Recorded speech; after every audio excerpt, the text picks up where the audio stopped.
Well, let's take some time to consider the principles we covered in relationship to the first house and how they actually apply in a birth chart. So we will be looking at the first house, dealing with the body, personality, life path, and health, and things that comes into a person's life. We will also be looking at second house for responsibilities, friends, early childhood, income. We'll do our best to find the principles that apply to this chart. Again, this is coming from the previous talk in this series on first and second house principles in relationship to the Vimshottari Nakshatra Dasha. And I would like to share, just briefly as an announcement, that the fall semester class beginning this September, it's a 2-month class, meaning twice a week, webinar online, looking at Gemini, cusps, predictions with transits and so on, combining those. If you go to AshevilleVedicAstrology.com and go to the events page, you'll see a description of it. And so if you are interested, after reading that and participating, initially I was only having 24 people in this class, but the interest became a little more intense, so I worked with my hosting provider, and now I can include more students. So if you want to join last minute, you're welcome to. Just let me know. We now have plenty of room. Okay, so back to this chart here. So first of all, what's one of the primary things we looked at? Well, if the ascendant lord is friendly to a house lord, the native is friendly towards the people represented by the house.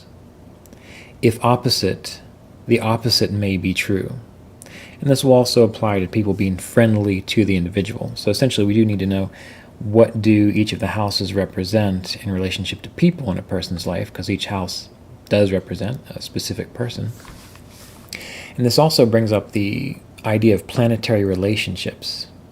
Now we're used to thinking about just the dignities. For example, in this chart, the sun's debilitated, moon's in an enemy sign, Mars is in a neutral sign, Mercury is in a friend sign. And what is the dignity? But it's a combination of the natural friendships between planets and the temporary friendships between planets. But another aspect that we often don't look at, and I really don't know too many people that do, but it's very important, is the idea of planetary relationships, just in relation to having, how is the moon actually situated towards Jupiter? Right, not dignity. We're not talking about dignity here. We're talking about how is it actually situated towards Jupiter. And so this chart in Kala is very helpful. As we go to Jupiter, it tells us how the planets are towards Jupiter. And this is also a combination of the natural friendships and the temporary friendships. So let's consider this. Let's look at the sun first. Well, we know for Jupiter that the sun is naturally friendly towards Jupiter. And knowing the principle of temporary friendships, that planets in the second, third, and fourth from the planet in question are temporary friends. Planets in the 10th, 11th, and 12th from the planet in question are temporary friends. And planets in the same house and also in the 5th, 6th, 7th, 8th, 9th, that these are temporary enemies. And this is, you can read about this if you want, if you don't already know it, in The Art and Science of Vedic Astrology, Volume 1. So again, that book, The Art and Science of Vedic Astrology, Volume 1, it's a book I co-wrote with Richard Fish. We go over these things. So they're very basic principles, and not a lot of people seem to apply that often, but they should. And you can find a table of planetary friendships and also the temporal relationships on pages 52 and 53 of The Art and Science of Vedic Astrology, Volume 1, if you happen to have that. So anyway, let's take a look at this, considering this first principle. Well, we see that the sun is in the 12th from Jupiter, which means that it is a temporary friend to Jupiter. We know that by natural relationship, the sun is a friend to Jupiter. So this is why the sun acts like a great friend towards Jupiter. All All right, so this is just one example. If we think about the moon, well, the moon is also friendly, naturally, the natural friendship towards Jupiter. Yet we see temporally that the moon is in the fifth from Jupiter, so therefore it's a temporal enemy. And so when we get natural friend plus temporal enemy, we get neutrality, neutral friendship towards Jupiter. And that'll be true through this chart. So I just wanted to explain that. But back to the point. If the ascendant lord is friendly to a house lord, the native is friendly towards the people represented by that house. So what is the ascendant lord? Well, the ascendant lord is Mars. So now what we need to do is we need to find Mars, and we can work it out in our mind, or we can, if we have Kala, use the Planetary Relationships table and see, well, what are the planets that Mars is friendly towards? So friend or great friend, F or GF. So Mars is friendly towards the sun, great friend towards the sun, an enemy towards the moon, friend towards Mercury, great friend towards Jupiter, and friend towards Venus, great enemy towards Saturn. So what does that tell us? Well, first of all, since Mars is great friend towards the sun, then authority figures this person is going to be friendly towards, they're going to be respectful towards, because the sun rules the 10th house, or the father as well. We can look at it that way. We see the moon rules the 9th house. And I know there's some debate about, does the father rule the 9th or the 10th? And I typically go with the 10th personally. And I find that the 9th is actually the combination of both the mother and the father. So it's the parents in general. So the parents together, this person probably has some contention with. All right? And that can be true. I mean, think about it. Maybe sometimes when you're with your dad, everything works out great, but you're with your mom, everything doesn't work out great. When you get the two of them together, there's some animosity there. But separately, they have separate influences. We look to see, let's go to another one that's fairly easy to look at. So Jupiter, great friend. So Mars is a great friend towards Jupiter. Jupiter rules the 5th house. This person is friendly towards their children, and to beginners, people that they're teaching or they're learning from them. We see that Mars is friendly towards Venus. Well, Venus rules over the 7th house and the 12th house. 7th house is spouse. 12th house is mistresses, or misters. I'm not sure how you say that, but anyway, I don't know if this person has mistresses or not, but they would be friendly towards them if they did. But they are friendly towards their spouse. They get along well with their spouse. They're not friendly towards their mother. Why? Because Mars is acting like a great enemy towards Saturn, and so they have difficulty with their mother and their younger siblings, because Saturn rules over the 3rd house as well. And that's true in this person's life. So looking at this first theme, we can see how this plays out. And we can do that also back towards Mars. Meaning we could look to see, well, how are they towards, how are other people towards this individual? All right, and so what's an example here? Well, not only is this person not necessarily so nice to their mother, but also, since Saturn is acting like an enemy towards Mars, the mother is also not necessarily so nice towards the person. Again, this is all 1st house principles, because we're looking at the lord of the 1st house in relationship to these other planets and what they represent by house lords. Now, another interesting principle, that a planetary lord in the 1st house, with or aspected by a benefic, gives acquisition of the indications of that house. So we see that we do have Mercury in good dignity, friend sign, and Jupiter in a great friend sign in the 1st house. So this helps to strengthen a person's health. Why? Because these are benefics, and the body represents the health. And it also makes them witty and intelligent and wise and likable, essentially. So people like being around them because this Jupiter-Mercury energy is very enjoyable to be around. But going back to the principle here, we need to consider that what lords are in the 1st house, and what do they give? Well, we see we have the 2nd, the 5th, the 8th, and the 11th lord. Jupiter rules the 2nd and the 5th. Mercury rules the 8th and the 11th.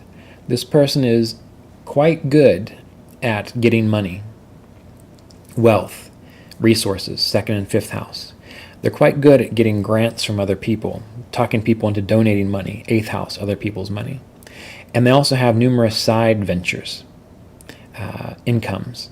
So we see that when it comes to wealth, this person isn't doing too shabby in that regard. And they always have a new idea. They're always very creative with their wealth. And this is supported because we do have the ascendant Lord going into the 11th house, which is another house of wealth and success.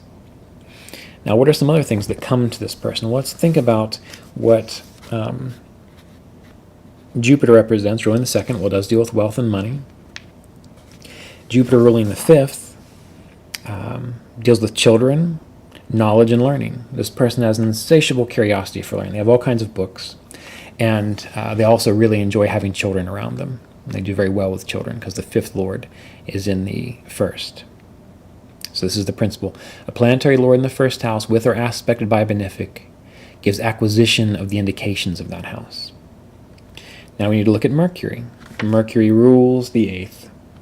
And when Mercury rules the 8th, what does this do? Mercury represents, when it rules the 8th, whereas in the 8th, it deals with corporations or occult knowledge. This person, also a Scorpio ascendant, so we have confluence there, loves astrology, loves learning about occult topics. That's what most of their books are about. They're involved with many corporations. So we can see this from the 8th Lord with a benefic in the 1st house. Now we need to consider Mercury ruling over the 11th house, which is also a house of commerce, and Mercury does deal with commerce. But the 11th house, when it comes to Mercury, deals with games and games of success. Knowing this person, they're always into the next board game. They just love games, essentially. And they're always pretty successful in life in general, especially when it comes to wealth. It's a game to them. So that goes into the 1st house, which further brings up this confluence towards wealth and their interests in life. This is one way we can look at that. Where am I getting this information? Well, over time you learn it, it comes to you. But I have put this all into the appendix of the Art and Science of Vedic Astrology, Volume 2. So if you get the Art and Science of Vedic Astrology, Volume 2, and you want to know what does it mean with Mercury ruling the 11th or Mercury ruling the 8th, well, you go to the appendix and it tells you specifically what that Mercury will represent. Same thing with Jupiter ruling the 2nd and the 5th. I go through all of the planets in relationship to what do they rule in the Rashi in relationship to particular houses. That can help you if you're not able to come to those conclusions on your own immediately. So again, that's the Art and Science of Vedic Astrology, Volume 2. Now, these other principles that we covered in the previous video, if this planet, the planets we're talking about, the 2nd Lord and the 8th and 11th and 5th Lord, if that planet is a benefic, the acquisition is with ease. And yes, they do acquire these things with ease.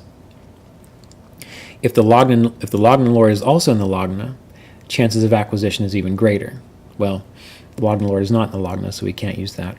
But we do see the Lagna Lord does go into the 11th house, so that strengthens these 11th house indications of Mercury. This also occurs if a house lord is placed in a Kendra and other variables still hold true. All right. Well, we don't see other house lords placed in Kendras other than other than Saturn. So we need to consider Saturn.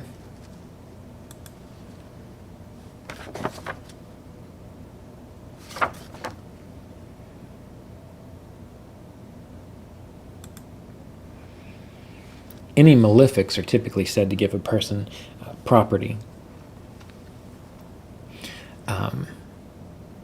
But Saturn in particular in the 4th deals with pets, animals. And this person does have quite an affinity for animals. So it's interesting to see how these things play out. Now there are also some other things which we will cover in the fall semester, 2015 fall semester webinar courses dealing with the strengths of Gemini, which entail Jupiter and Mercury specifically. So any house that Jupiter and Mercury are Rashi aspecting together really strengthens that house and gives acquisition of things related to that house. That's something that takes a little more detail to go into. Okay, so these are some basic principles for the first house, things that we covered in past lesson from this chart, just so you can see how it works. Now we also want to look at the second house, which deals with what? Responsibilities, friends, early childhood, income, etc. Now, a weak second lord aspected by malefics, and Lagna lord placed in the 6th, 8th, or 12th, and aspected by malefics gives a hard life with little comfort. Well, that's not going to be true for this person, because that's not true for their chart. They are going to have some difficulties at home, difficulties with their mother, and difficulties emotionally, and also difficulties with their circulatory system, the heart in particular, chest area, because we see the affliction to the 4th house. Even though Saturn's in its own sign, it is with Rahu, which gives some difficulties there with the proper expression of Saturn. The person will be able to deal with them because that Saturn is in its own home, so they will have the difficulties, but they will be able to overcome them.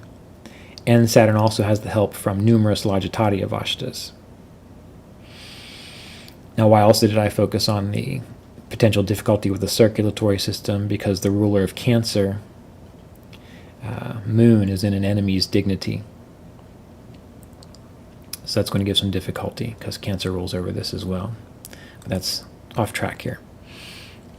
The 2nd and 3rd lord in good dignity and aspected by male planets gives great leadership, inspiration, and persuasive capacity. All right, so the 2nd and 3rd lord in good dignity aspected by male planets gives great leadership, inspiration, and persuasive capacity. Well, the 2nd and 3rd lord are in good dignity. They are not aspected by male planets, but they are in good dignity, and we do see that the 2nd lord is Jupiter, and Mercury is in the 1st, which gives communication. So this person does communicate in a very effective manner. There are no malefics in the 2nd house. Let's see. The second house in its lord aspected and associated with benefics, and the native's livelihood supports many people. This is particularly true if the moon is benefic, is in the 2nd, and the moon is in many good Vargas. So the moon's not in the 2nd. The moon is benefic. It is going towards full, and it is not in many good Vargas. It's in enemy's dignity through the 1st through 4th Vargas, enemy's dignity 10th through 16th Vargas, enemy's dignity in the 30th, the 40th. So it's in worse dignity in Vargas than it is good dignity when we're talking about the moon. So while the native does well financially, they don't support too many people. There are people that work under them, but I would not say that they're actually supporting them. If Jupiter is involved, the support of others is greatly increased. The better the situation of the 2nd house and the 2nd lord, the better one uses accumulated wealth and resources. Well, this person is a very generous individual, and they do work for organizations that serve humanity. Again, they generate a lot of grants and get funds to support these projects. So Jupiter is the planet involved. Jupiter is the 2nd lord. Jupiter is doing fairly well here. Now, consider the benefic and malefic nature of the ascendant, and the benefic and malefic nature on the ascendant lord to determine generosity or miserliness. So consider the benefic and malefic nature of the ascendant, and the benefic and malefic influences on the ascendant lord to determine generosity or miserliness. Well, hands down, they've got some good benefic influences here on this 1st house, which is what contributes to their generosity. Let's take a moment to look at, let's see, planetary aspects in general. And so what do we see? Well, we see a benefic moon is aspecting this Mars to 58 points out of 60. And I would like to encourage you to go back and watch the videos on aspects, because I don't use the generalized, generic aspects of Jupiter aspects 5th, 9th, and 7th, and so on. They do that, but it has to be broken down into points to see it accurately. But the ascendant lord is aspected by a benefic moon. Even though it's in enemy's dignity, it's still benefic. And it's aspected by Saturn. The moon is stronger. So while this person is, I would not by any means say they're miserly based on this Jupiter and Mercury combination, but they are strict with what they do, so they don't just give away wantonly. And that's because Saturn makes the person cautious. Excuse me, yeah, right there. Saturn makes the person cautious in regards to their generosity.